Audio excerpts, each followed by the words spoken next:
ਜਿਹੜਾ ਬੰਦਾ ਤੁਹਾਡਾ ਮੁੱਲ ਨਹੀਂ ਨਾ ਪਾ ਸਕਦਾ ਤੁਹਾਡੇ ਗੁਣ ਦਾ, ਉਸ ਬੰਦੇ ਦਾ ਅੱਜ ਹੀ ਜ਼ਿੰਦਗੀ 'ਚ ਬਾਈਕਾਟ ਕਰਿਓ। ਕੀ ਇਹੋ ਜੀ ਯਾਰੀ ਤੋਂ ਲੈਣਾ ਤੇ ਕੀ ਇਹੋ ਜੀ ਰਿਸ਼ਤੇਦਾਰੀ ਤੋਂ ਜ਼ਿੰਦਗੀ 'ਚ ਲੈਣਾ ਜਿਹੜਾ ਤੁਹਾਡੇ ਗੁਣਾਂ ਦੀ ਕਦਰ ਨਾ ਕਰ ਸਕੇ, ਜਿਹੜਾ ਤੁਹਾਡੀ ਕੀਮਤ ਨਾ ਜਾਣ ਸਕੇ ਵੀ ਇਹ ਬੰਦਾ ਕਿੰਨਾ ਲਾਹੇਵੰਦ ਹੈ, ਇਹ ਬੰਦਾ ਕਿੰਨਾ ਸਿਆਣਾ ਹੈ। ਉਹਨੂੰ ਸਮਝੇ ਸ਼ਦਾਈ ਵੀ ਇਹਦੇ ਕੋਲ ਕੰਮ ਕਢਾਓ। ਕਈਆਂ ਲੋਕਾਂ ਦਾ ਇਦਾਂ ਰੋਟੀ ਪਾਣੀ ਚੱਲੀ ਜਾਂਦਾ ਵਾ, ਉਹ ਆਪ ਚਾਤਰ ਬਣਦੇ ਆ ਤੇ ਸਾਹਮਣੇ ਵਾਲੇ ਨੂੰ ਬੇਵਕੂਫ ਬਣਾ ਕੇ ਤੇ ਕੰਮ ਕੱਢੀ ਜਾਂਦੇ ਆ।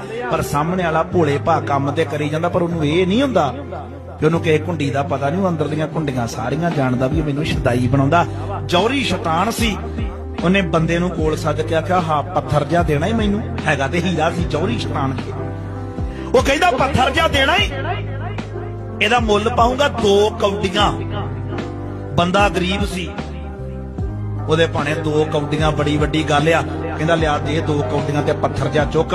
ਗਰੀਬ ਬੰਦੇ ਨੇ 2 ਕੌਡੀਆਂ ਲਈਆਂ ਤੇ ਪੱਥਰ ਹੀਰਾ ਜਿਹੜਾ ਸੀ